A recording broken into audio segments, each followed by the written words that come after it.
Pessoal, tudo bem? Inteligência Artificial aqui. Essa semana, nós vamos começar nossos estudos sobre redes neurais com PyTorch. A gente vai começar a colocar a mão no código agora, tá?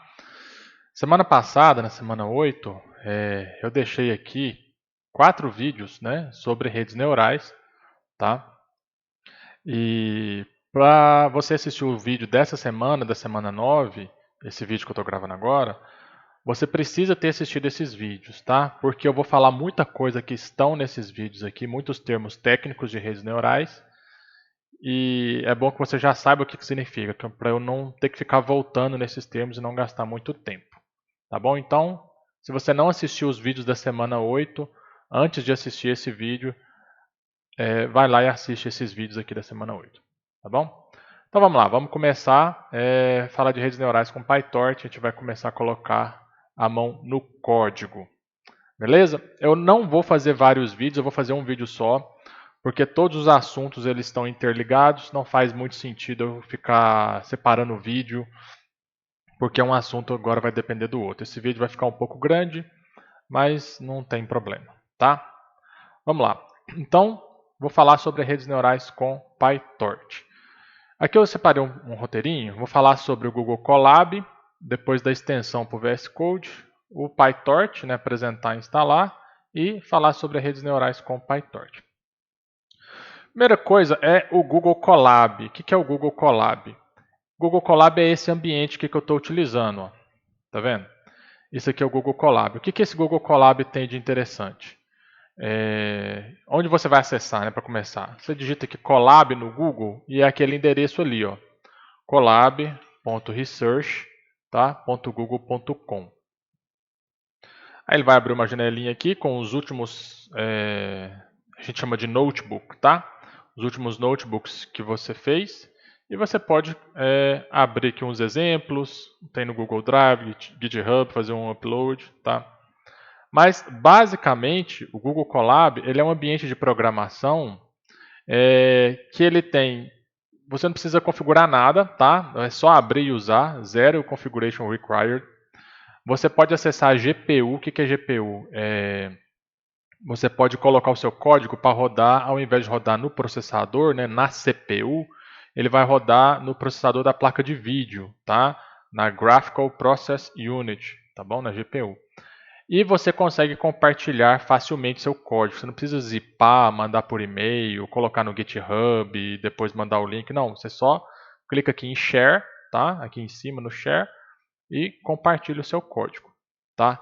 Ele é dividido em duas partes. Você tem as células de código, tá? E você tem as células de texto. Essa aqui é uma célula de texto, tá? Isso daqui é uma célula de código. Então, a célula de código você tem a opção de dar um run nela, né?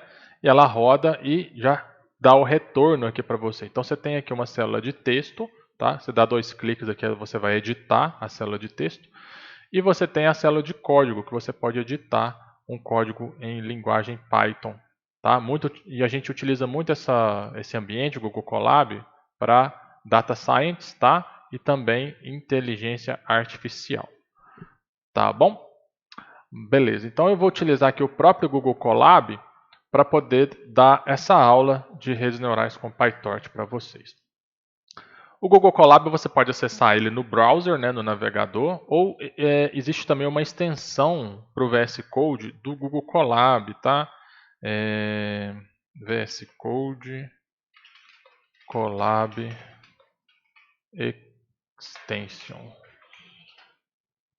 Aqui, ó, já tem uma extensão, né, do VS Code que vai rodar o Google Colab. Acho que não é bem essa daqui não, acho que é isso aqui, Notebook API. É essa daqui mesmo, tá? Então você já pode colocar lá, ele já vai criar células de código, as células de texto dentro do próprio VS Code, tá bom? Depois quem tiver interesse em programar no VS Code com o Colab, é só baixar essa extensão lá, tá? E aí, seguindo aqui, né?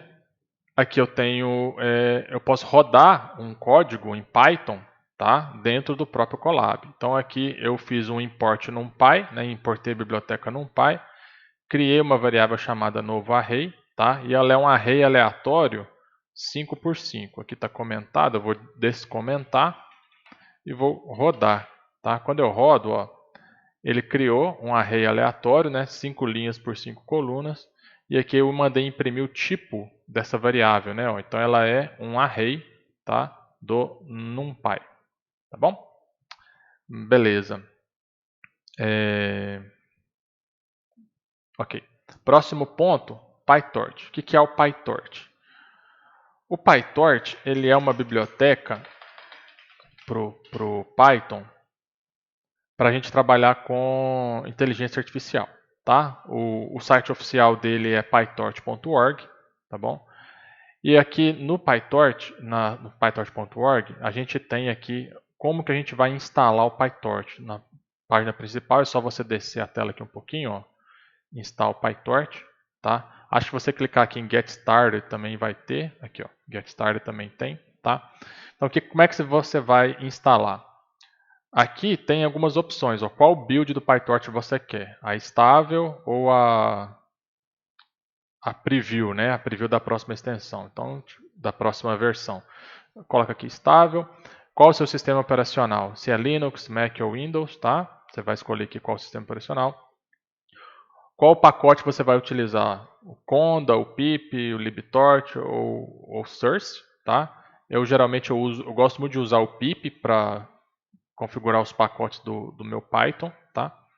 E aqui qual linguagem de programação, se é Python ou se é Java, tá? Eu vou usar Python. E aqui qual versão do CUDA, não sei se tem algum problema, mas pode deixar aqui na 10.2. À medida que você vai selecionando aqui essas opções, ele vai mudando o link aqui embaixo ó, do comando, e aí é só você selecionar, copiar, tá? E rodar no seu terminal, tá? Você vem aqui no prompt de comando, né? E roda, cola e roda, tá? Eu não vou rodar aqui porque o meu já está instalado, tá bom? Mas é isso.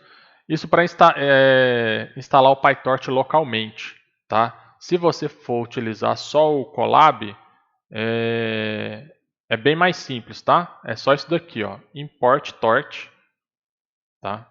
E aí ele já vai, já está importado, já não vai precisar de mais nada. Então aqui no Colab você só vai utilizar import torch.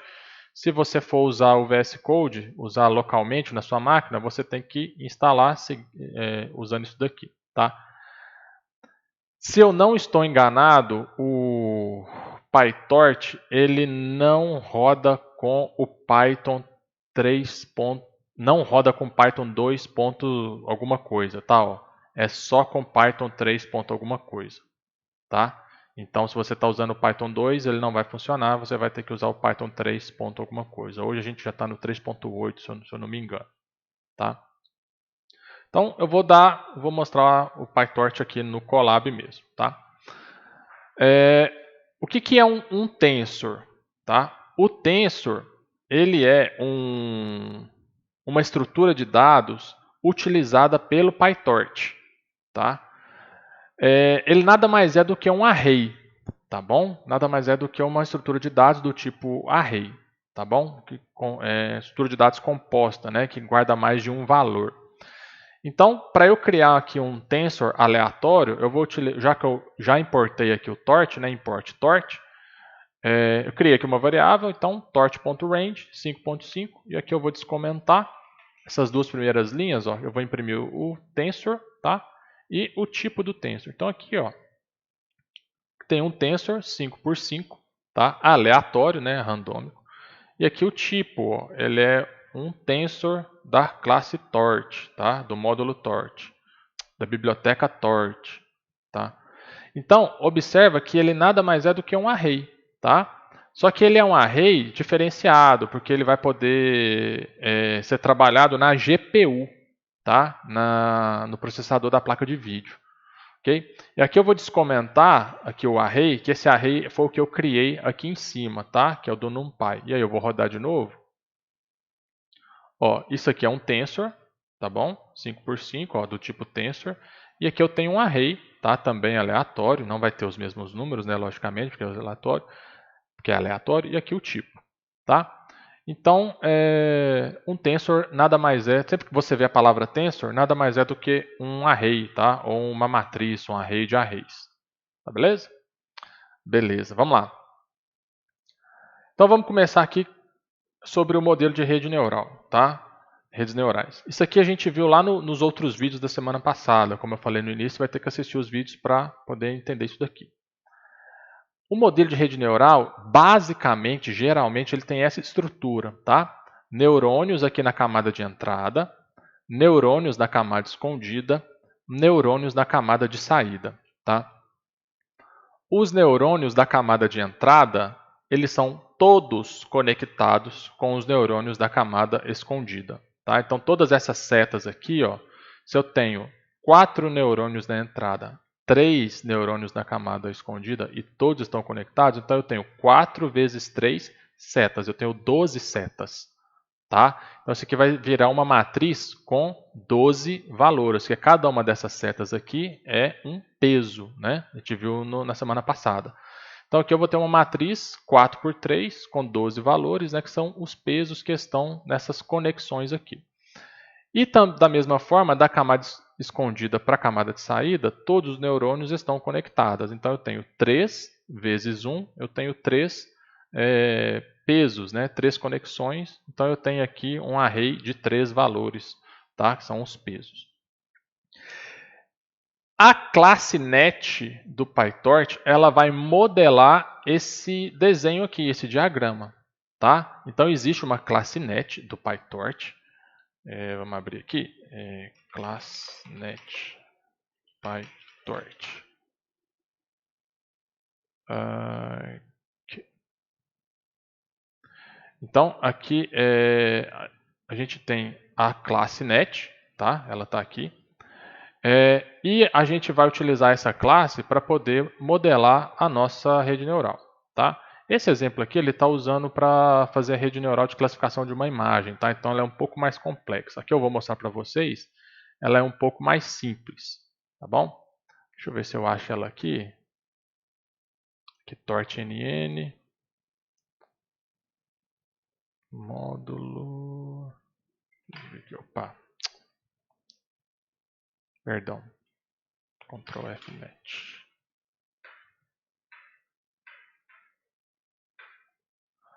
Depois eu acho ela aqui, mas vamos lá.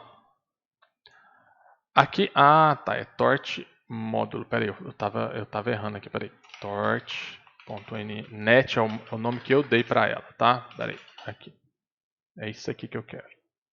Aqui. Então, eu tenho a classe módulo, né? Que ela é a classe base para todos os módulos de redes neurais, tá? Todos os nossos modelos devem ser subclasses dessa classe, tá bom? Esse módulo também pode conter outros módulos, permitindo que faça um alinhamento deles em uma estrutura de árvores. A gente pode atribuir, né, submódulos como atributos regulares, tá? Então aqui eu vou usar essa classe módulo, né, NNModel, para ser uma subclasse dessa classe módulo, tá? E é isso que eu fiz aqui. Então eu criei a classe net, tá? E utilizando como classe Py, né, esse torchnn-módulo. E aqui eu vou definir o construtor dela, tá? Ela vai ter dois atributos, input size e hidden size. Esse input size e esse hidden size são esses valores aqui, ó. Não valores não, essa camada de entrada. Então, input size é nada mais do que quantos neurônios eu vou ter na camada de entrada. Tá? Aqui no caso eu tenho 4. Tá? E hidden size é o tamanho, né, da camada escondida, que no caso é 3. Tá? Então eu só preciso desses dois parâmetros aqui. Tá? Quantidade de neurônios da camada de entrada, quantidade de neurônios da camada escondida. Definir como parâmetro. E aqui eu já estou definindo esses atributos. Ó.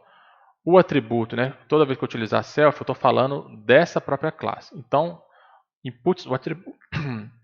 o atributo input size, ele vai receber aqui o parâmetro input size, o atributo hidden size, o parâmetro hidden size. E depois eu vou começar a fazer as conexões, tá? Essa ligação aqui da camada de entrada para a camada escondida, eu vou utilizar essa função aqui, ó, tá? Eu vou criar aqui uma variável fc1 que ela vai guardar essa conexão, que é uma conexão linear, tá? Essa conexão, ela tem, você pode ver aqui na tooltip que está aparecendo, quantidade de características, tá? Se eu mexer o mouse aqui, ele vai sumir, mas olha só. In features, né? Quantidade de características de entrada, e out features, que é a quantidade de características de saída. Então ele quer saber quantos neurônios vão ser de entrada e quantos vão ser de saída. Então aqui é a minha entrada e aqui é a minha saída dessa primeira conexão, tá? Do FC1. Então nada mais do que input size como entrada e hidden size, né? Quantidade de neurônios na camada escondida como a saída dessa primeira parte aqui, dessa conexão, tá?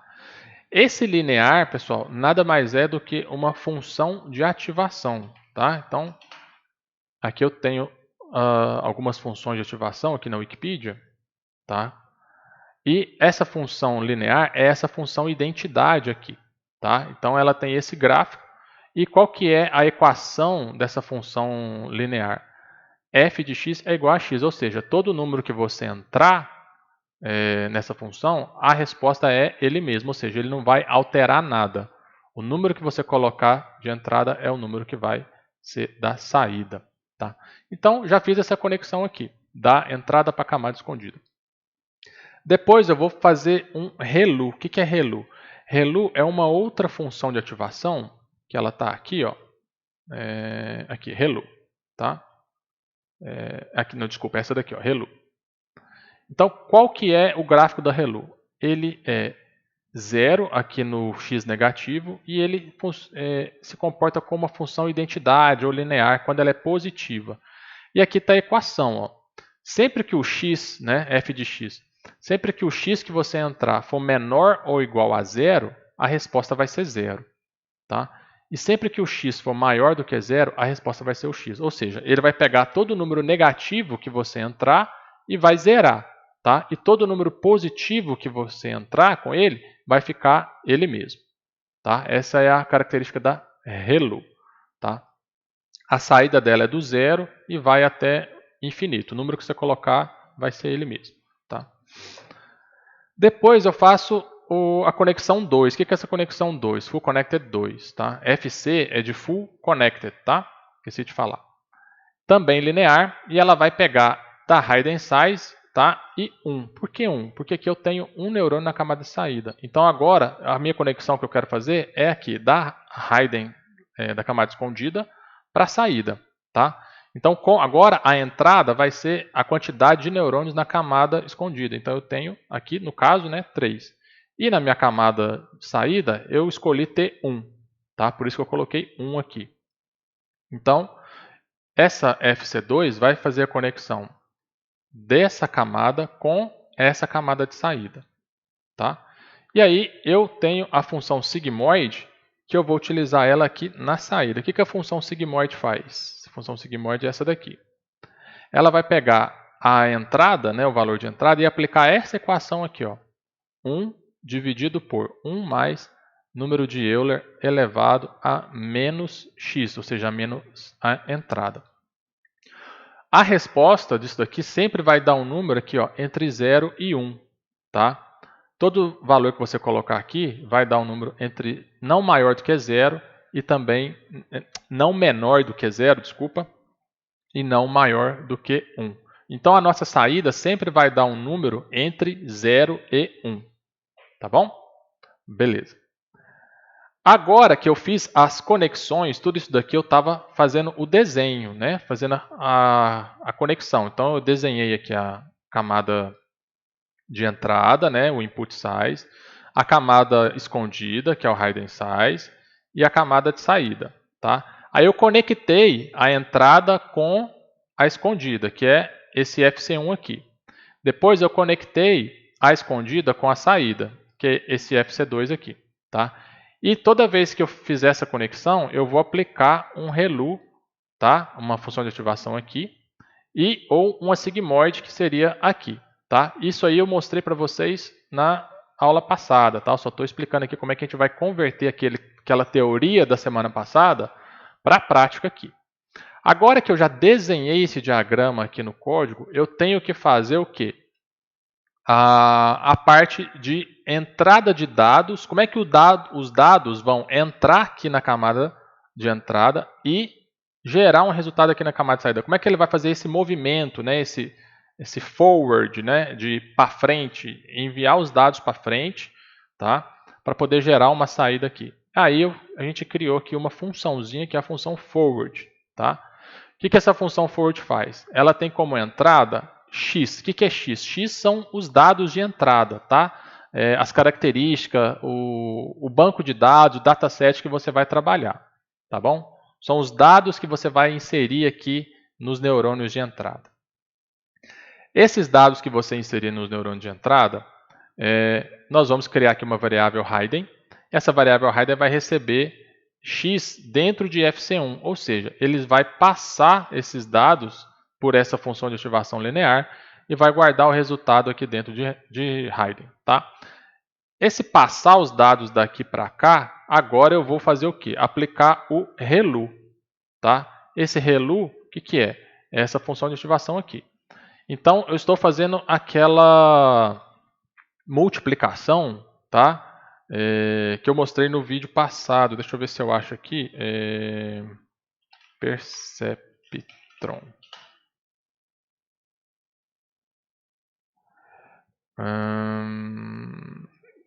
Deixa eu ver aqui. Isso daqui. Não.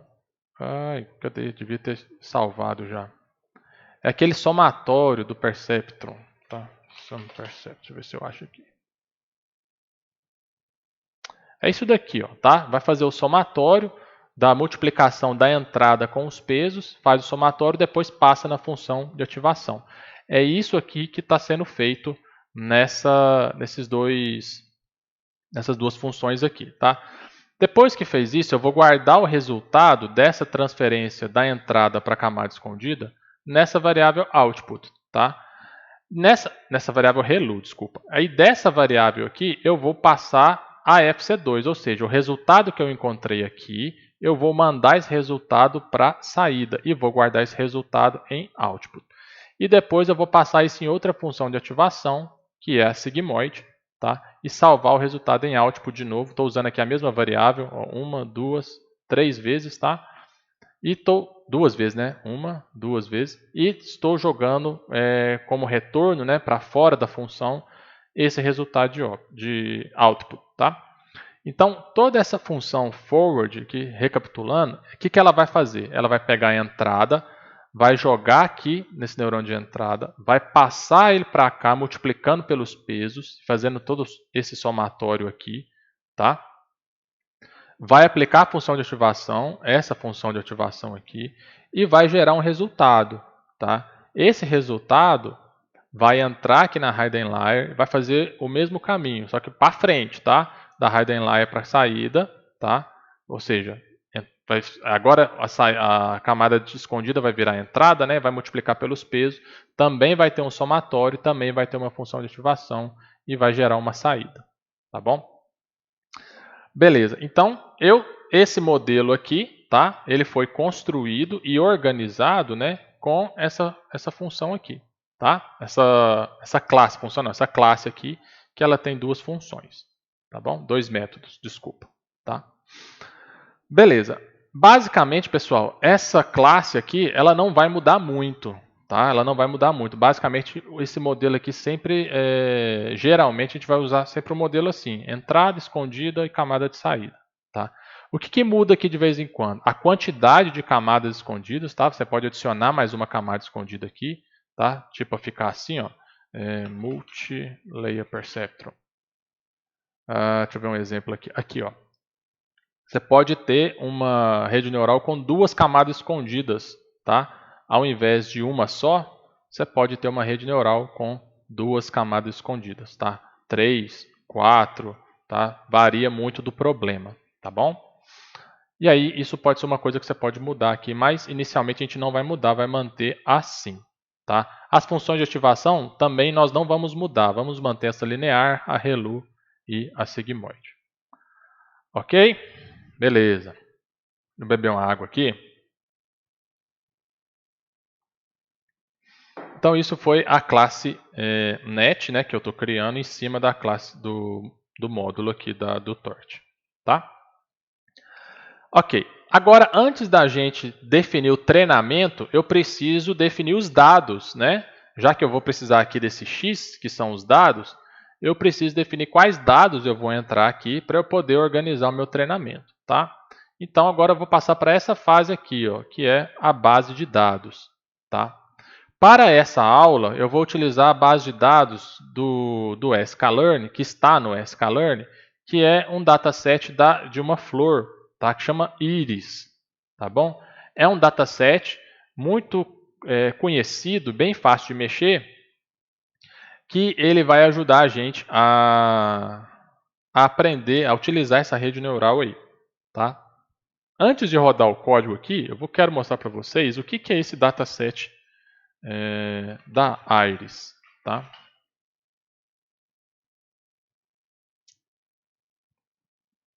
Olha só, isso aqui é uma definição, tá? Uma característica do dataset da Iris que está no sklearn, tá bom? Então, primeira coisa, esse dataset ele tem 150 instâncias, ou seja, ele tem 150 conjuntos de valores, tá? Tem 150 amostras, ok? Dessas 150, 50 de cada classe, ou seja, ele tem 3 classes, tá? 50 de cada classe. Número de características ou número de atributos são 4. São 4 características numéricas, tá bom? Quais são essas características? Comprimento da sépala em centímetros, largura da sépala em centímetros, comprimento da pétala em centímetros e largura da pétala em centímetros, tá? Então ele tem para cada amostra nós temos esses 4 valores aqui relacionados à flor, tá? E de acordo com essas medidas aqui da sépala e da pétala de cada flor, nós vamos classificar qual é a espécie dessa família de flores, tá? Ela vai ser setosa, ou versicolor, ou virgínica, tá? A gente tem 3 classes para classificar, tá bom? E aí, esse aqui são as características desse dataset. Como é que a gente vai abrir esse dataset aqui no PyTorch, no Colab, desculpa. Então eu vou aqui, ó, usar isso daqui, from sklearn import dataset. Então eu vou importar todos os datasets que tem no sklearn, são vários, tá? E para carregar esse dataset, eu vou utilizar esse comandinho aqui, ó. Cria uma variável, né? Chamei de iris aqui, recebe dataset.load iris, tá?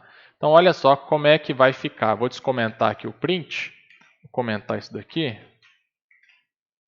Opa, aí. E vou rodar. Deixa eu rodar essa daqui primeiro. Rodei o PyTorch. Rodei aqui. Rodei. Aqui, vamos rodar isso aqui para não ficar aí. E agora vamos rodar esse.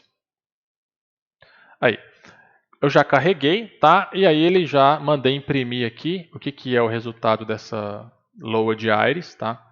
Então olha só, cada linha que está aqui é uma flor, tá? É uma flor que foi medida, tá? E as medidas foram anotadas e inseridas aqui. Então, ó, largura da sépala, desculpa, comprimento da sépala, largura da sépala. Comprimento da pétala, largura da pétala, tá? De 150 flores, ó, temos 150 instâncias, 150 amostras. Sempre nessa mesma sequência. A primeira coluna, largura da sépala, comprimento da sépala, largura da sépala, comprimento da pétala, largura da pétala, tá? Depois nós temos isso daqui, ó, que é o target. O que é o target? O target são as classes, tá? Então, observe que aqui está 0, 1 e 2, tudo numérico, né? Então, tudo isso daqui, ó, todos os zeros, são 50, as 50 primeiras instâncias têm como resposta 0, ou seja, é uma flor. As próximas 150, né, do 50 ao 100, aqui, são as medidas de outra flor. Tá? E do 100 ao 150, aqui como 2, são as medidas de outra flor. Os nomes das flores estão aqui, ó, em Target Names. Tá? Então, onde está 0 é a setosa. Tá? Aonde estão os uns, né, são a versicolor. E aonde estão os 2 são a virgínica. Tá? Então, as 50 primeiras amostras são do flor setosa, as 50 próximas versicolor e as 50 últimas são virgínicas. Tá? Virgínica. Beleza. Então, o que a gente vai fazer? A gente tem aqui, ó, um array, né, que chama target, e ele tem aqui as respostas. Né? Tem outro array que chama target name, que tem os nomes, né, das classes, tá? E temos o array data, que tem os dados propriamente ditos, tá? Então, eu vou utilizar isso para salvar essas informações, separar essas informações em variáveis. Ó. Então, iris.data eu guardei dentro de dados, o target eu guardei dentro de classes e nome classes eu guardei dentro de target names, tá? Então, de modo que vai ficar assim, ó. Vou imprimir aqui só os dados, print dados, tá? E aí, ó, imprimiu só os dados para mim, tá? Não tem mais nada, não tem resposta, não tem nada, só tem os dados, tá? Se eu mandar imprimir aqui as classes, vai imprimir só as classes, tá? Ó, 0, 1 e 2. E se eu mandar imprimir o nome das classes, vai imprimir só o nome das classes, tá? Beleza, isso aqui é só para separar essas informações, tá bom? Então, dentro de dados tem as medidas das flores, né? Dentro de classe, qual classe que elas pertencem, e dentro de nome classe, o nome das classes. Beleza, agora eu já carreguei os dados, eu preciso preparar os dados, tá? A preparação dos dados, pessoal, é a parte mais complexa, e não é complexa, a que dá mais trabalho, tá? Porque treinar a rede não dá trabalho, você escreve o algoritmo de treinamento, ela vai treinar. Tá? Agora, os dados é que vai dar trabalho, porque cada dado vem de um jeito. Os dados não vêm organizados toda da mesma forma. Às vezes vem dado faltando, você tem que preencher. Tá? Então, a parte de preparação dos dados ela é mais trabalhosa, tá? E precisa de mais cuidado, porque se você colocar os dados não organizados, não preparados no treinamento, a rede vai treinar com os dados desorganizados, não preparados, e vai dar um resultado que não seja talvez o mais interessante. Tá bom?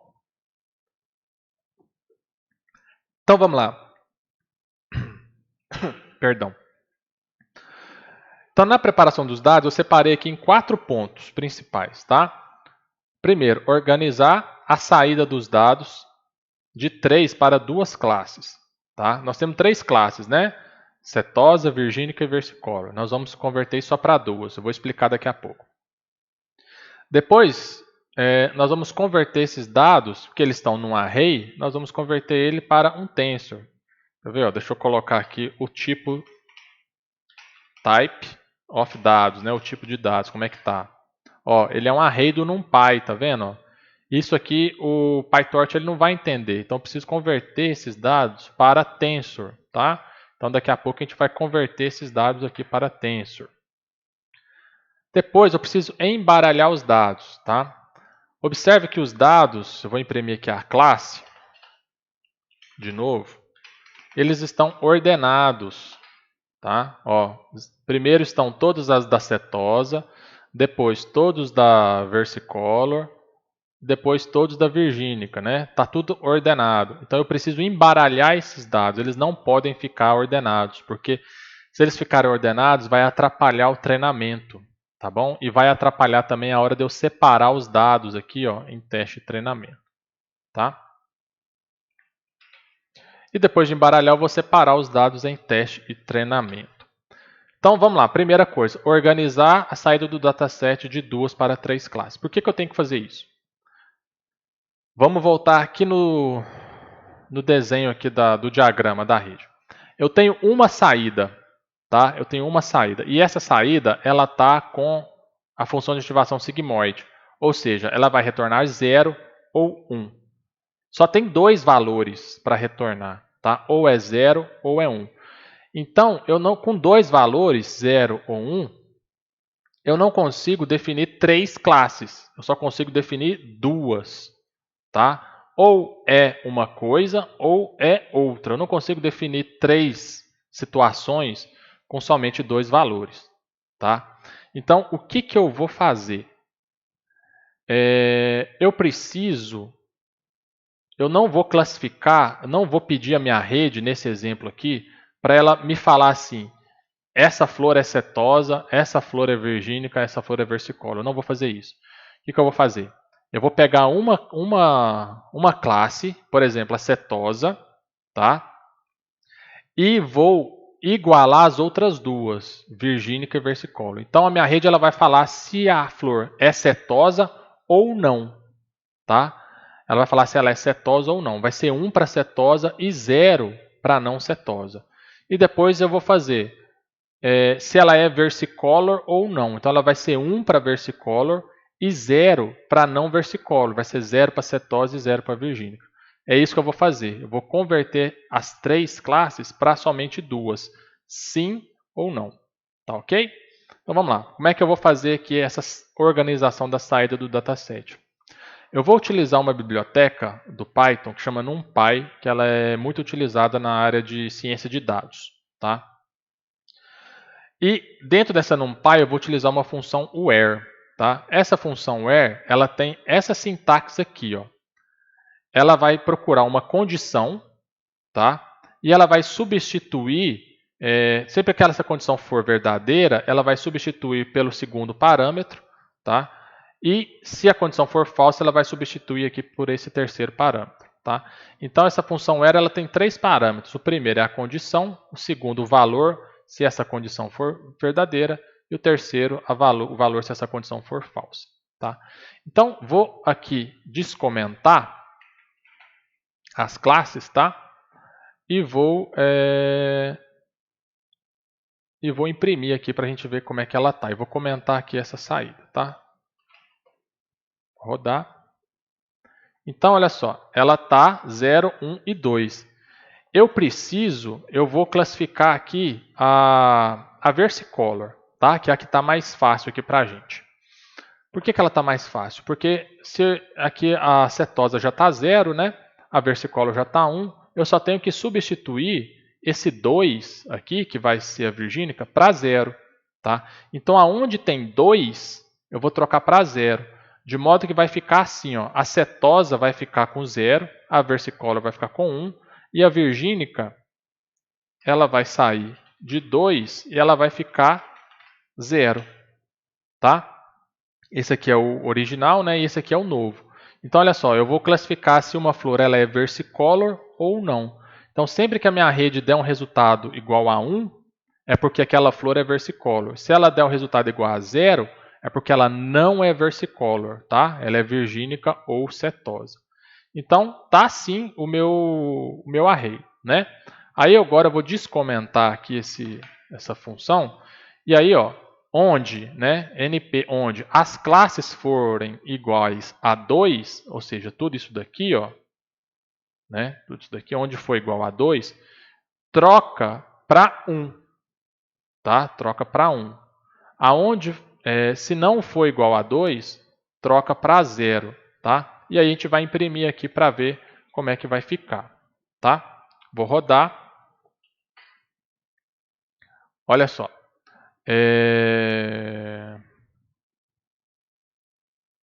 Ah, tá. Eu fiz o contrário. Eu classifiquei a virgínica, tá, gente? Então, olha só. Deixa eu voltar aqui. Não, vou voltar não. Assim mesmo. Então, olha só. Onde classe está 2, ela vai ficar 1, tá? Então, onde estava 2, ó, eu converti para 1. Tá? Então, ficou tudo 1 aqui, ó. Só confundi ali, perdão, tá, pessoal? E aonde não estava 2, ela ficou 0. Ou seja, aonde que não era 2? Era aqui, né, no 0, e aqui, onde era 1. Então, tudo isso daqui ela trocou para 0. Tá? De modo que eu vou classificar aqui a virgínica, tá? Não é a versicolor, desculpa. Aqui. Então, eu vou classificar as flores que são virgínicas ou não. Tá vendo? Ó, todas essas últimas aqui são virgínicas. Tá? E aí eu vou classificar. Se eu quiser classificar outra classe, vou colocar aqui, essa aqui é a virgínica. É só eu trocar aquela condição ali. Tá? Vamos supor, eu quero classificar a versicolor, né, igual eu tinha falado. Então vai ser npwhere, onde classes foi igual a 2, vai ficar 0, e aonde não for igual a 2, vai ficar 1. Né? Não, vai ficar classes. Vai ficar a mesma coisa. Tá? Isso aqui vai definir a versicolor, se eu não estou enganado. Vamos testar? Eu vou comentar essa daqui. E aí eu vou ter que rodar o código lá de cima, esse aqui, ó, para ele não substituir aqui. Beleza. Então vamos ver. Ó, o original, né? 0, 1 e 2. E aí o que está rodando é esse aqui, ó, classes igual a 2, vai para 0. Né? Então onde está aqui classes 2, ó, ficou tudo 0. Tá? E aonde não era 2, que era esse 0 e esse 1, ele atribuiu o valor da classe, ou seja, o valor original. Tá? Então isso aqui eu estou verificando aqui a versicolor. Tá bom? E para fazer o outro aí depois vocês, da cetose, depois vocês mexem aí e descubram. Mas é só mudar a condição, tá? Vou manter aqui o da versicolor e vou comentar aqui essa saída. Eu não vou precisar dela mais, tá? Agora que eu já converti de 3 para 2 classes, eu vou converter para tensor, tá? Então por que eu vou converter para tensor? Porque é o formato que o PyTorch trabalha, tá bom? E eu preciso também normalizar os dados entre 0 e 1. Observe o seguinte, deixa eu falar sobre a conversão primeiro, depois eu falo sobre a normalização. Para converter os dados para tensor é muito simples. Você vai chamar aqui criar uma variável, tá? Entrada, por exemplo, que vai ser os dados de entrada, e chamar essa função aqui, ó, torch.floatTensor, e dar como parâmetro os dados, tá? Deixa eu tirar esse /10 aqui e rodar. Ah, tá, deixa eu descomentar aqui os prints. Vou rodar. Aí, todos os meus dados, ó, estão aqui, o da entrada, né? E ele já está aqui, ó, no formatinho tensor, tá? São os mesmos dados, ó, tá? Que a gente tem lá das flores, as 4 características, tá? E também a saída aqui, ó, já está também em tensor, do jeitinho lá que eu tinha colocado, tá? Beleza. O que é essa normalização de dados entre 0 e 1? Tem alguns estudiosos que falam que você não precisa colocar os dados entre 0 e 1, que a rede neural ela tem que entender os dados do jeito que eles estão. Mas, e tem outros estudiosos que falam que é bom você colocar os dados entre 0 e 1, porque a rede ela fica mais precisa e mais rápida. Pelos os testes que eu já fiz, realmente, quando eu coloco os dados entre 0 e 1, fica bem mais rápido. Tá? Nesse exemplo específico aqui, eu vou simplesmente dividir por 10. Por quê? Porque eu já conheço os dados e eu sei que não tem nenhum valor aqui maior do que 10. Tá? Deixa eu até ver aqui se eu consigo imprimir o entrada.max. Deixa eu ver se isso aqui existe. Tá?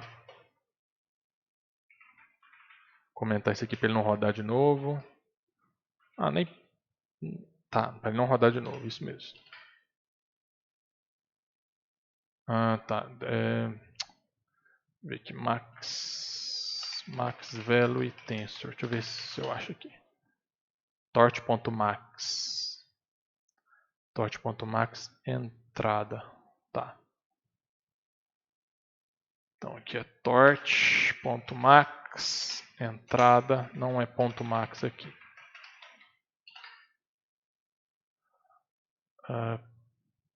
Faltou um parêntese. Aqui. O maior valor desse conjunto é 7.9. Tá? Então ele não é maior do que 10. Então eu posso simplesmente dividir por 10, tá?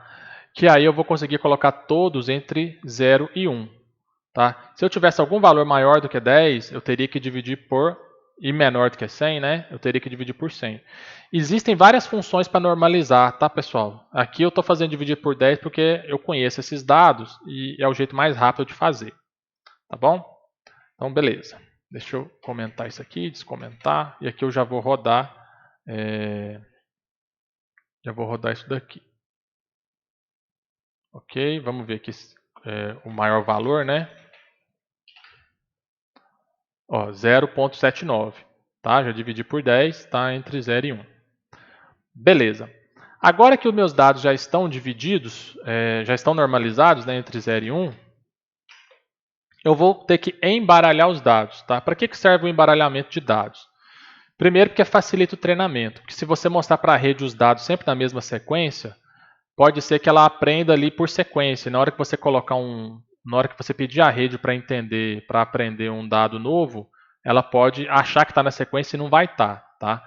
Então facilita o treinamento. E também vai facilitar na hora da gente separar entre dados de treinamento e teste, tá? Por que isso? Aqui na minha saída, ó, ela está tá assim, né? 0, depois todos os 1s, né? Depois todos os zeros. Para eu separar isso daqui, se eu cortar aqui os últimos 20 valores, eu vou pegar só, para separar como treinamento, né? Eu vou pegar só uma classe, tá? E não é isso que eu quero, eu queria pegar mais classes. E aí eu vou embaralhar para não acontecer esse problema, tá? Para embaralhar, eu vou utilizar um módulo do sklearn que chama shuffle, tá? Que é embaralhar em inglês. Então vamos lá, eu vou aqui descomentar para mostrar para vocês como é que está a entrada atualmente. Ó, a minha entrada está assim, ó, o primeiro valor 051, 35, 014 e 0.02, tá? E aqui está a saída também na ordem, ó, 000, tá vendo? 1, 1 e 0, tá tudo na ordenzinha certinha. Agora eu vou embaralhar. Vou embaralhar, tá? Como é que eu vou embaralhar? Entrada, saída, tá? No Python você pode fazer isso daqui, ó, duas variáveis, tá? Shuffle, entrada e saída. Então ele vai embaralhar a entrada e jogar aqui na entrada. Ele vai embaralhar a saída e jogar aqui na saída. E eu vou imprimir aqui a entrada e a saída embaralhada, tá? Beleza. Então olha só, vamos aqui. Observe que aqui, ó, já na entrada embaralhada, o primeiro já está bem diferente, ó, 061, 028, 040, tá? Agora, esse aqui é o não embaralhado, tá? Vamos lá na saída embaralhada para ver como é que ficou. Aqui, ó, já está tudo misturado, tá vendo? E quando você coloca aqui esses dois juntos, tá? Embaralhar juntos, ele garante que ele vai embaralhar na mesma ordem, tá? Então você não vai correr o risco de uma saída, né, de uma classe ficar com uma entrada diferente, tá? Ou vice-versa, uma entrada ficar com a classe diferente, tá? Você embaralha na mesma ordem. Se você fizer separado, entrada recebe shuffle entrada, depois em outra linha, saída recebe shuffle saída, aí vai ficar em ordem diferente, tá? Então, os meus dados já estão embaralhados. Agora eu já posso fazer a separação de dados em treinamento e teste. O que é essa separação de dados entre treinamento e teste? Nós vamos separar 80% daqueles 150, 80% para a rede treinar, ou seja, a rede vai ver 120 amostras, 80% das amostras a rede vai ver. Ela vai usar essas amostras para aprender o padrão daquele dataset, tá? Outros 20%, ou seja, 30 amostras, né, 20% de 150 dá 30 amostras, a rede não vai ver, a rede não vai olhar para esses 20%. Tá? E nós vamos usar esses 20% de teste para rodar a rede com dados que ela nunca viu, para a gente ter uma ideia se a rede aprendeu o modelo. Tá? Porque se a gente testar o modelo com esses dados de treinamento, a rede tem obrigação de acertar. Concorda comigo? Porque ela já viu esses dados. Então ela tem a obrigação de acertar. Então nós vamos separar 80% para treinar e 20% para testar. Esses 20% a rede não vai ver no treinamento, né? Ela só vai ver depois que ela já tiver treinado. Então vamos lá. Para separar os dados, o Python tem uma estrutura bem simples e bem legal que você pode ir recortando os dados, tá? Então aqui, ó, criei uma variável, vou separar aqui em 4 grupos, tá? Entrada treinamento, saída treinamento, entrada de teste e saída de testes, tá? Então a minha entrada treinamento, ele vai da primeira amostra, né, até o 120 com todas as colunas, tá? Da primeira a 120 com todas as colunas. A saída treinamento também da primeira até 120. Aqui não tem coluna porque ele é um array, tá? E os testes vai pegar o restante, tá? Da 120 até o final, todas as colunas. E a saída teste também da 120 até o final, não tem coluna aqui no caso, né? Então vamos aqui imprimir para ver como é que vai ficar. Eu vou imprimir só os testes, tá? Porque é um array menor, vai ser só 30 valores, tá bom? Vamos rodar aqui. Aqui já está um recorte, ó, tá vendo que o array está até menor? Não precisei nem rolar a tela, tá? E aqui esses dados que são a entrada de teste, né? E aqui a saída de teste, nós não vamos mostrar para a rede isso daqui durante o treinamento. Nós não vamos mostrar isso aqui para a rede durante o treinamento. Nós só vamos mostrar isso aqui para a rede depois que a rede estiver treinada, para a gente testar se a nossa rede neural, se ela foi bem treinada. Se ela acertar esses resultados aqui, tá? Que significa que a rede foi bem treinada, tá bom? Beleza, tá os dados separados. Ufa. Com isso a gente termina a preparação dos dados, tá? E agora nós vamos montar o modelo de rede neural, tá bom? Nós vamos pegar essa classe que nós fizemos aqui em cima, tá? E vamos montar ela com os nossos dados, tá? Com esse X aqui, para que esse X, que são os dados de entrada lá da íris, possam entrar aqui na camada, serem jogados para a saída, tá? Para ter um resultado, tá bom? Vamos lá. Então já terminamos a parte de preparação de dados e agora a gente vai na parte de montar o modelo. O modelo é aquela classe net que a gente criou e ela tem dois parâmetros, o input size e o hidden size, tá? A quantidade de neurônios na camada de entrada ela é definida pela quantidade de características do dataset. Vocês viram isso nas aulas da semana passada, tá? Então, quantas características que tem a minha íris, tá? Ela tem aqui, ó, 4, tá? Ela tem 4 características, tá bom? Mas eu simplesmente não vou lá e vou escrever 4, tá? Eu posso colocar um valor lá relativo, porque aí eu vou poder usar isso para todos os outros datasets que eu utilizar. O dataset da íris tem 4 características, mas um outro dataset pode ter 1000, pode ter 100, pode ter 2, pode ter N valores, tá? Você não vai, às vezes você nem sabe quantos são, você não vai ficar contando, tá? Então a gente vai usar um métodozinho do Python que nós vamos pegar a quantidade de colunas daquele array, tá? Então aqui, ó, não imprimi mais de novo, né? Mas nós vamos pegar a quantidade de colunas do array, tá bom? Qual array? O array de entrada, tá bom? Deixa eu comentar tudo isso daqui, para não gente ir devagar.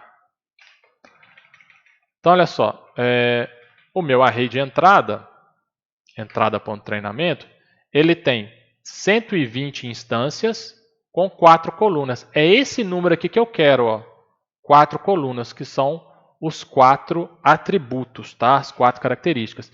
Esse número aqui, quantidade de características, é que vai definir quantos neurônios na camada de entrada eu vou ter. E como é que eu acesso esse valor aqui? Esse resultado aqui está dentro dessa função .size, tá? Isso daqui é um vetor.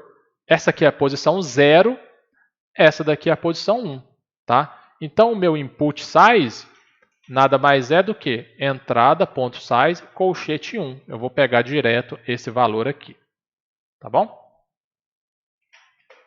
Vou até mandar imprimir aqui, ó, print input size.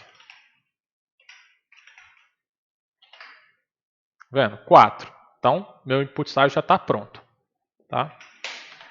Agora, o hidden size, que é a quantidade de neurônios na camada escondida, é um valor, fica a critério do programador. Tá? Mas um bom começo seria essa formulazinha aqui, ó, quantidade de neurônios na camada de entrada mais 1 dividido por 2. Nesse exemplo aqui, vai dar 5 dividido por 2, 2,5. Arredondando para cima, daria 3. Tá? Você pode começar com 3, mas eu vou colocar 5 porque eu já sei que 5 aqui vai ficar bom. E aí, esse valor aqui, quantidade de neurônios, você pode ir alterando, tá? Para você ver se o seu modelo vai melhorar as respostas, tá bom? E depois a gente vai criar aqui o modelo propriamente dito. Então, vou criar aqui uma variável chamada modelo, e aí eu atribuo ela net, né, que é essa classe net aqui que a gente fez, tá? Aqui, ó, net, tá? E aí, essa classe net, ela leva 2 parâmetros, que é o input size, que eu acabei de fazer aqui, e o hidden size, tá? Vamos imprimir o modelo aqui para ver o que ele aparece. Tá aqui o modelo, ó. Aquela função linear, ligando os 4 neurônios da entrada com os 5 neurônios da camada escondida, tá? Vai passar por uma ReLU, é uma função de estimação. Depois tem a conexão dos 5 neurônios da camada escondida com o neurônio único da camada de saída e vai passar essa resposta em uma função sigmoid. Tá beleza? Então, tá aí o nosso modelo, tá pronto. Agora a gente precisa fazer a configuração do modelo. A gente precisa criar duas coisas, tá? Primeiro, é o critério do cálculo de erro a cada época de treinamento. Então, vocês viram nos vídeos da aula passada que a cada época de treinamento, o erro ele é calculado. Que erro que é esse? Todos os dados aqui no modelo, ó, todos os dados entram aqui na entrada, né, passam pela rede neural, no forward, e aqui dá uma saída. Essa saída, ele vai pegar o resultado original, que é a saída do treinamento, né, que é 0 ou 1 nesse caso, e vai comparar com a saída que essa rede deu. Tá? Ele vai comparar o original com o previsto. Tá? E aí ele vai fazer um cálculo. Tá? Geralmente é o cálculo do erro quadrático médio, que vocês devem ter visto nos vídeos da aula passada. Esse resultado desse erro, essa diferença do original para o previsto, vai ser utilizado na hora que voltar para rodar de novo para atualizar os pesos. Tá? Isso é o critério de cálculo do erro. Tá? Quem vai definir esse critério é esse cara aqui, ó, o criterion. Tá? Então nós temos dois. Nós temos o BCE loss, tá? Que é o Binary Cross Entropy, e nós temos o MSE loss, que é o Mean Square Error. Tá? Nós temos vários outros, mas os mais famosos são esses aqui. Tem vários outros, tá bom? Então a gente vai usar esse cara aqui, ó, MSE. Então eu vou colocar aqui criterion, tem o nome da variável, tá? Poderia ter colocado critério, tá? É porque eu estou copiando esse código aqui de um artigo que eu escrevi para o Medium, tá bom? Então tem algumas partes em inglês, algumas em português. Me perdoa aí. Então eu vou utilizar o erro médio quadrático para poder fazer esse cálculo do erro. E eu vou criar também o optimizer ou optimizador SGD, que é a descida, do gradiente estocástico também, que isso que faz parte do treinamento, tá? Ele é que faz a atualização dos pesos, o quanto que esse peso vai atualizar, tá bom? Isso aqui também é da aula dos vídeos da semana passada, tá bom? E aí como é que eu faço o optimizer? Torch.optim.sgd, né, descida do gradiente estocástico. Aí como parâmetros nós temos os parâmetros do modelo, tá? Nós temos a taxa de aprendizado, que aqui é um parâmetro chamado LR, e nós temos a taxa de momento, tá? Esses valores aqui do LR e do momento são valores que você pode alterar para você verificar se o treinamento está ficando bom ou ruim. Tá? Se o treinamento estiver ruim, você vai mudando esses valores aqui, sempre com valores entre 0 e 1, tá? para você ver se melhora, tá bom? Então aqui, isso aqui foi a montagem do modelo, tá? Então vamos rodar. Beleza, o nosso modelo está montado, beleza? Tanto com os critérios do cálculo do erro, quanto com o otimizador da descida do gradiente estocástico, com a taxa de aprendizagem no momento. Agora está faltando o quê? Treinar o modelo, fazer o treinamento. Rapidamente, o que é o treinamento? Também vocês viram no vídeo da semana passada. Rapidamente. Treinamento é os dados, as instâncias, aqueles valores, vão passar na rede várias vezes, tá? Chamada de épocas. Cada vez que esses dados passam aqui por esse modelo aqui, da camada de entrada até a saída, é considerado uma época, tá? Aí o erro aqui é calculado, atualiza os pesos e volta. Faz tudo de novo, mais uma época, tá? Então o treinamento é isso, tá bom? Ele passa aqui os dados, volta, passa de novo, volta. Isso aqui é tudo chamado de treinamento. Cada vez que ele vai e volta é uma época, tá? Uma época de treinamento. Então vamos modelar aqui o treinamento, criar o algoritmo de treinamento. O algoritmo de treinamento ele tem critérios de parada, né? Uma hora o treinamento tem que parar. São dois critérios de parada que a gente tem mais comuns. Quantidade de épocas, tá? Você pode definir 1000 épocas, ele vai treinar 1000 vezes e vai parar, pode treinar 10.000, depende quantas vezes você quer que ele treina, tá bom? E um erro mínimo. Toda vez que ela treina, ela gera um erro, tá? Esse erro é a diferença do original para o previsto.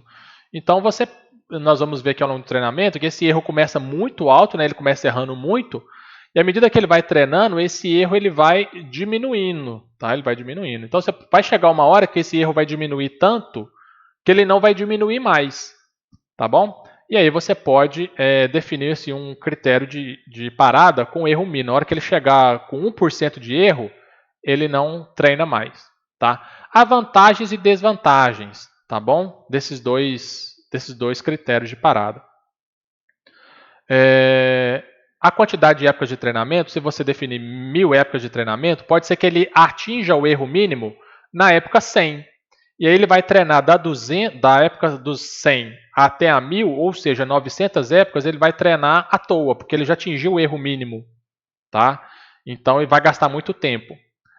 Se você colocar um erro mínimo muito ousado, por exemplo, 1%, pode ser que ele vai treinar tanto que o erro mínimo dele vai ser 5%. Ele nunca vai abaixar de 5%. Aí ele vai treinar infinito. Ele vai entrar num loop infinito e não vai conseguir chegar nesse erro mínimo, tá? Geralmente eu coloco a quantidade de épocas, tá? Que eu tenho certeza que ele vai parar. E depois eu observo o gráfico e vejo aonde que ele está chegando o erro mínimo e vou ajustando essa quantidade de épocas para eu poder ter um treinamento mais rápido, mais adequado. E tem gente que faz uma união dos dois, tá? Coloca um critério que atinge o erro mínimo, se não atingir, vai até um limite de época de treinamento. Tá? Fica a critério do programador. Vamos lá para o algoritmo de treinamento. Primeiro eu vou definir quantas épocas vão treinar. Tá? Eu coloquei aqui 10.000 épocas, 10.001 época, tá? 10.001. Eu coloquei esse 1 aqui por causa desse módulo aqui. Daqui a pouco eu chego lá e te explico, mas vai treinar 10.001 vezes, tá bom? Aí eu criei aqui um array vazio de erros que ele vai guardar o erro a cada época, tá? Então a cada época ele vai gerar um erro, né? Ele vai guardar todos esses 10.001 erros dentro desse array aqui. Como é um vai e volta, né, repetidas vezes, eu vou utilizar aqui uma estrutura de repetição, tá? E eu vou colocar época num range de épocas, ou seja, eu vou rodar isso aqui 10.000 vezes, tá bom? Primeiro, eu vou zerar o gradiente do gradiente estocástico, tá? Para ele poder se atualizar a cada início de treinamento, tá?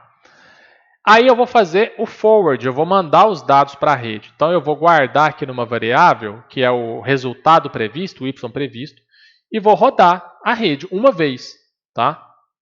Então, modelo, entrada de treinamento. Eu já criei o modelo e coloquei aqui como parâmetro os dados de entrada, tá?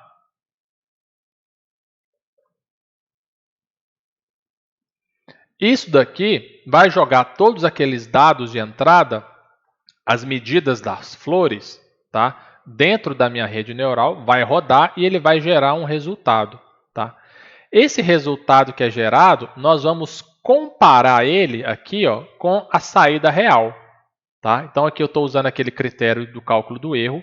Então eu estou comparando a saída prevista com a saída real, tá? E estou guardando esse comparativo dentro de loss. Então ele vai pegar todos os resultados previstos e vai fazer um cálculo do erro quadrático médio, né, mean square error, com o valor real, e isso vai dar um erro, tá? Esse erro aqui, que é o loss, eu vou guardar dentro aqui do array, tá? Para eu poder gerar um gráfico depois. E eu vou imprimir na tela, a cada 1000 épocas, o valor desse erro, tá? Por que eu estou colocando aqui para imprimir a cada 1000 épocas? Porque o print aqui, ele gasta muito processamento. Então, se eu mandar imprimir 10.000 vezes, além da minha tela ficar com 10.000 linhas, tá? Ele gasta muito tempo. Então, eu vou economizar e ele só vai imprimir o erro para mim a cada 1000 épocas. Se você quiser imprimir todos os erros, pode imprimir, tá? Mas você vai gastar um pouquinho mais de processamento. Então, aqui eu só estou imprimindo o erro, tá? A cada 1000 épocas. Depois que eu faço isso, eu vou fazer o backward. O que é o backward? É o back propagation que vocês viram nos vídeos da aula passada. Eu vou pegar o erro que foi gerado e vou atualizar os pesos para trás, né, no backward, com esse erro. Tá? Então, eu vou pegar o erro e fazer o backward e atualizar aqui o optimizer, dar um step nele. O que é o step? Eu vou atualizar os pesos do otimizador da descida do gradiente estocástico.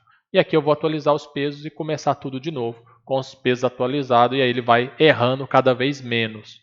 Tá? E isso aqui é o treinamento. Tá? Então vamos rodar aqui esse treinamento para ver como é que vai sair.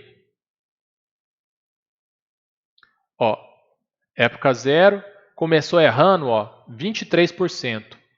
Já na época 1000, já estava errando só 4%. A partir da época 2000, ó, ele está errando 1%, tá? E aí ele vai errando cada vez menos, ó, 1%, 1%. Aquele, ó, de 23 ele já foi para 4, tá? Ele melhorou bastante. Depois de 4, ele já foi para o 1. Depois do 1, ele não começou a melhorar muito, ele foi mantendo no 1. Depois, a partir da 5000, aqui 0,9%, né? E aí ele foi melhorando, tá bom?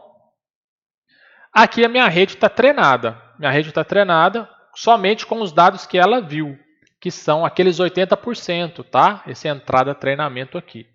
Agora, o que eu tenho que fazer? Eu tenho que rodar a rede com esse comando aqui, porém, não com esses dados de entrada, mas com os dados de teste, aqueles 20% que a rede não viu, tá? É isso daqui, ó, testar a rede. Então, testar a rede com os dados de teste são dados que a rede não conhece e nós vamos visualizar o resultado. Então, aqui, ó, vou fazer esse mesmo forward aqui, né? Só que agora com os dados que a rede não conhece, ó. YPRED recebe modelo entrada testes, tá? Dados que a rede não conhece. Vamos ver o que vai dar isso daqui. E aí eu vou imprimir aqui o valor previsto, né? Ó, valor previsto pela rede, tá? E aqui é o valor real, tá? Nós vamos comparar esses dois valores, o previsto com o real. Tá aqui. Esse tensor aqui é o valor previsto, tá bom? Ele está em notação científica, porque esse número aqui vai dar um número muito pequeno, tá bom? E aqui está o valor real, tá? Então, observa aqui que os 3 primeiros valores são 0 e o quarto e o quinto é 1, tá bom? Então, vamos ver aqui, ó. 8 elevado a 10 a menos 3. Então, esse aqui é um valor muito perto de zero, tá? É um valor muito perto de zero. Aqui está nesses valores aqui, são valores bem próximos de zero. Por quê? É 10 a menos 3. Tá? É dividir um valor por 1000. É como se você pegasse 8 e dividisse ele por 1000. Tá? E aqui é 9 dividido por 10. Tá? É um valor 0,9. É um valor muito perto de 1. Tá? 0,9 é mais perto de 1 do que de 0. Tá? E aqui é 8 dividido por 1000. Então é 0,00... não sei se são 2 zeros ou 3 zeros. Tá? Mas é um valor muito próximo de 0. Então, para a gente comparar isso tudo aqui com um valor real, tá? Nós vamos fazer o quê? Nós vamos fazer um gráfico. Eu vou colocar num gráfico esses valores aqui, tá? E vou colocar num gráfico esses valores aqui. E vou colocar um valor em cima do outro, tá? Um valor em cima do outro, para a gente poder ver o quão próximo estão esses valores, tá? Então vamos lá. Vamos para a parte do gráfico. Ufa, deixa eu beber uma água primeiro, peraí.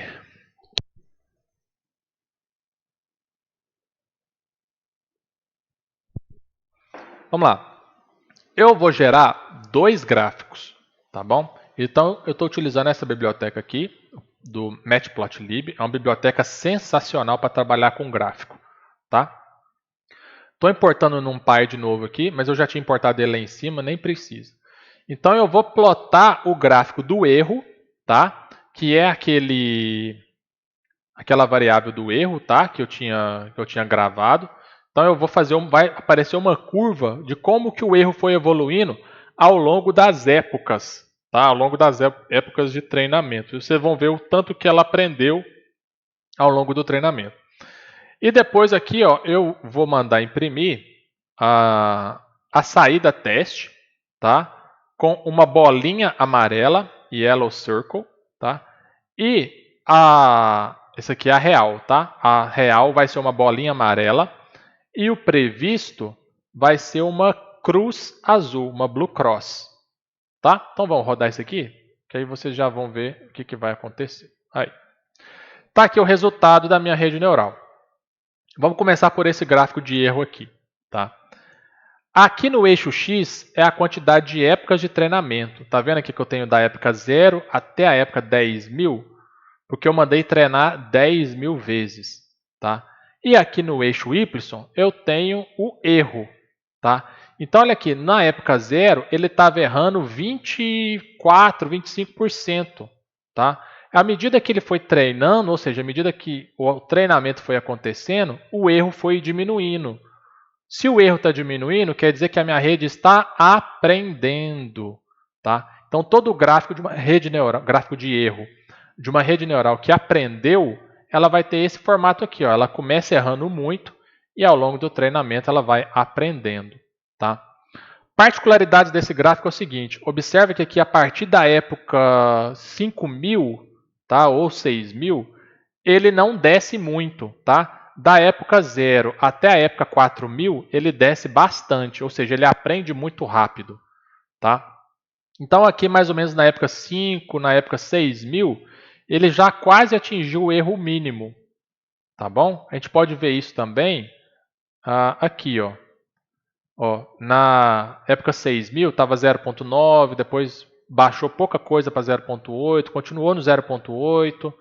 Na época 9.000 ainda estava no 0.8, na época 10.000 ainda estava em 0.8, tá? Então ele aprendeu pouco. A partir da época 6.000 ele aprendeu muito pouco, a gente vê isso aqui graficamente. Tá? Então, para esse exemplo aqui específico da Iris, com essa configuração de rede neural, eu poderia ter treinado até 6.000. Tá bom? Até 6.000 já estava bom. Ok? Beleza. Aqui é o gráfico bacana. Tá? O que esse gráfico aqui está mostrando? As bolinhas amarelas são os valores reais. Tá? As cruzinhas azuis são os valores previstos. Tá? Então, voltando lá na nossa classe, vamos lá, vamos ver o que significa essas bolinhas. Aqui, ó. Como é que está a minha saída? Está desse jeito aqui, ó. Tá? 0, 1 e 0. Sempre que for 0, ela é setosa ou virgínica. E se for 1, é versicolor. 0, setosa ou virgínica, 1 para versicolor, tá? Aqui, ó, 1, todas essas bolinhas amarelas aqui em cima são versicolor, tá? Aqui, 0, todas essas bolinhas amarelas aqui embaixo não são versicolor. Ou elas são setosa ou elas são virgínicas, tá? As cruzinhas azuis são o valor que a rede encontrou nesse treinamento, tá? Então, quanto mais próxima a cruzinha azul estiver de uma bolinha na mesma coluna, tá? Na coluna, tá, gente? Na coluna, mais preciso é a rede neural. Mais preciso foi esse valor, tá? Então, observa aqui nesses 3 primeiros... Só um momento.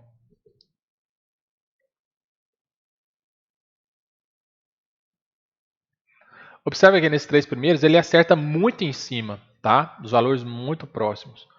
Aqui também, ó, nos 4 primeiros aqui, de 1, também muito próximos. Agora, esse aqui, ó, observa aqui, acho que é o 16º, tá? Ele errou muito. Então aqui ela é virgínica, né? E aqui esse valor está muito perto do zero. Então esse valor aqui, ele errou muito, tá? Esse valor aqui, no entanto, ó, embora a cruzinha não esteja em cima da bolinha, ele está mais perto do 1 do que mais perto do 0. A mesma coisa acontece com esse aqui, a cruzinha está mais perto do 1 do que do 0. A mesma coisa acontece com esse aqui, a cruzinha está mais perto do 0 do que do 1. E já esse aqui, ele ficou bem no meio, ó, a cruzinha está aqui atrás da legenda, tá vendo? Está bem aqui atrás da legenda. E era para ter acertado aqui. Então, nesse treinamento aqui, a minha rede, ela errou 1, 2. Dos 30, desculpa, aqui tem 30 valores. Dos 30 valores, ela errou 2, tá? Vamos ver quanto é que dá isso? Ctrl MB, print 2/30. Ela errou 0,6%, tá? Vou colocar aqui 28, ou seja, ela acertou 93% desses meus dados aqui, tá? 93% das amostras ela acertou, tá bom? Se a gente rodar de novo, deixa eu apagar essa célula aqui, esses dados vão alterar, tá? Por que vai alterar? Primeiro, porque a hora de embaralhar os dados, então eu não vou ter mais essas mesmas instâncias. Segundo, porque a cada treinamento, os valores dos pesos eles são atualizados, embora atualizados baseado no erro, mas são atualizados aleatoriamente, tá? Então eu vou rodar de novo e vocês vão ver que esse gráfico aqui vai mudar, esse gráfico vai mudar. Pode ser que ele acerte mais, pode ser que ele acerte menos, tá? Sempre que você for rodar um notebook, tá? Esse aqui chama notebook. Dentro do Colab você cria notebooks. Sempre que você for rodar um notebook de novo, você vai vir aqui em Runtime, vai escolher essa opção aqui, ó, Restart. Não clica aqui em Run Now, porque você pode ter problema com variáveis com nomes iguais, tá? Então clica aqui, ó, Restart em Run Now, que ele vai apagar todas as variáveis, tá vendo? Ó? Runtime state include all local variables will be lost. Você vai perder as variáveis. É isso mesmo que a gente quer perder o valor das variáveis, tá? Então eu vou rodar de novo. Aí ele vai treinar de novo, ó. Tá vendo? Vai treinar novamente. Parece que aqui ele vai treinar bem melhor, ó. Já chegou a 0.2, tá? Teoricamente ele vai acertar mais, tá? Aí, ó, já gerou outro gráfico de treinamento para mim, tá? E ele acertou quase a mesma coisa, né? Olha só, ele errou 1, 2, 3. Ele errou 3 agora, tá? Só por que aqui ele apareceu que o erro aqui foi bem menor? Porque os que ele acertou mais em cima, tá? Então aquele cálculo lá é em cima de todos. Ele pega todos e faz um cálculo geral. Então os que ele acertou muito em cima e ele continuou errando 3, tá bom? E você pode ir mudando isso daqui. Como é que, André, eu queria que ele acertasse todos, tá? Quais parâmetros você pode mudar, tá?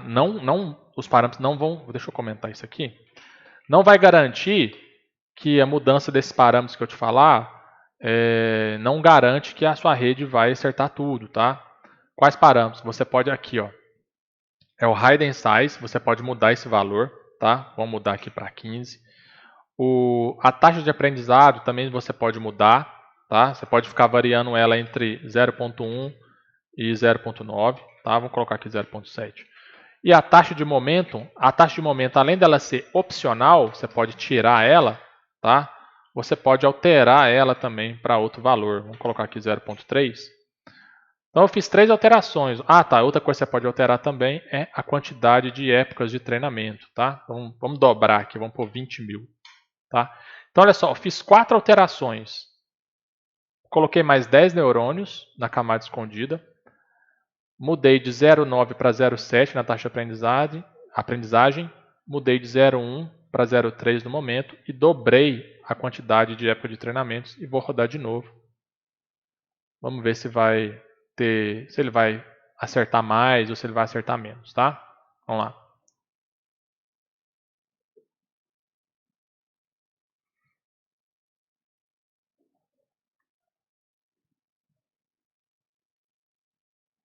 Eu acho que ele vai acertar menos, tá? Até porque ele já chegou aqui no 0.1, ó, e no outro ele estava com 0.02, tá? Vamos ver aqui no gráfico. Os que ele acertou muito em cima, tá vendo? Então, e ele errou só 2, ó. Ele errou só 2, tá? E a partir aqui da época 10.000, ele nem aprende mais, tá bom? E aí você vai alterando esses valores, tá, pessoal? Da quantidade de épocas, a taxa de aprendizagem. Você vai procurando aí a melhor configuração, tá? Você vai procurando a melhor configuração e redes neurais, ela não garante um resultado ótimo, tá? Ela vai sempre dar um resultado aí muito bom. Dependendo do dataset, às vezes nem dá um resultado bom, mas sempre vai gerar um resultado bem bacana, tá? Agora aqui esse resultado ficou excelente, cara. O único que ela errou, olha só para você ver, o único que ela errou foi esse aqui. E ele está, né, abaixo aqui de 0,4, ou seja, está mais perto do zero e está certo. Tá? Ele está mais perto realmente aqui do zero. O resto ela acertou tudo. Tá? Então essa configuração aqui, ó, 10.000 épocas, 10 neurônios na camada de entrada, 0.9 de aprendizagem, 0.3 de momento, ele errou 1. Tá? Ele errou 1, assim, não acertou, né? Mas assim, ele quase acertou o único que ele errou, tá? E o gráfico aqui ele ficou bem bacana também, tá bom? Pessoal, essa aula é grande mesmo, tá? Eu não quis dividir o vídeo para poder não perder a linha de raciocínio, mas eu espero que vocês tenham gostado, tá? Eu espero que vocês tenham gostado aqui, principalmente desse gráfico, cara. Esse gráfico é sensacional, tá? Esses dados aqui, só mais uma vez, né? Já deve estar cansado de ouvir. A rede não viu, cara. A rede não viu esses dados. Isso que eu acho sensacional, tá? Ela acertou praticamente tudo, tá? E são os dados que ela nunca viu. Ela não conhece esses dados. O computador, ele acertou a classe de 29 flores, tá? De 30, 29 de 30, quase 98%, tá? De dados que ela nunca tinha visto. Ela aprendeu, né, com flores do mesmo padrão, ela aprendeu o padrão e aí quando ela viu flores que ela não tinha visto, que ela não conhecia, ela acertou em cima, bicho, tá? Isso aqui para a rede neural isso é sensacional. Tá bom? Eu vou deixar o link desse meu notebook na descrição do vídeo, tá? Você pode pegar isso daqui para estudar, tá? E você pode pegar isso daqui também para você poder criar os seus novos, sua própria rede neural, tá? Você vai adaptar isso daqui para o seu modelo de rede neural, tá? Eu vou dar um share aqui, mudar aqui de FTM para todo mundo, tá? Qualquer um com link. E aí eu vou copiar esse link aqui e colar ele na descrição desse vídeo, tá bom? Espero que vocês tenham gostado. Um forte abraço para vocês, espero que esteja tudo bem com vocês. Um abraço.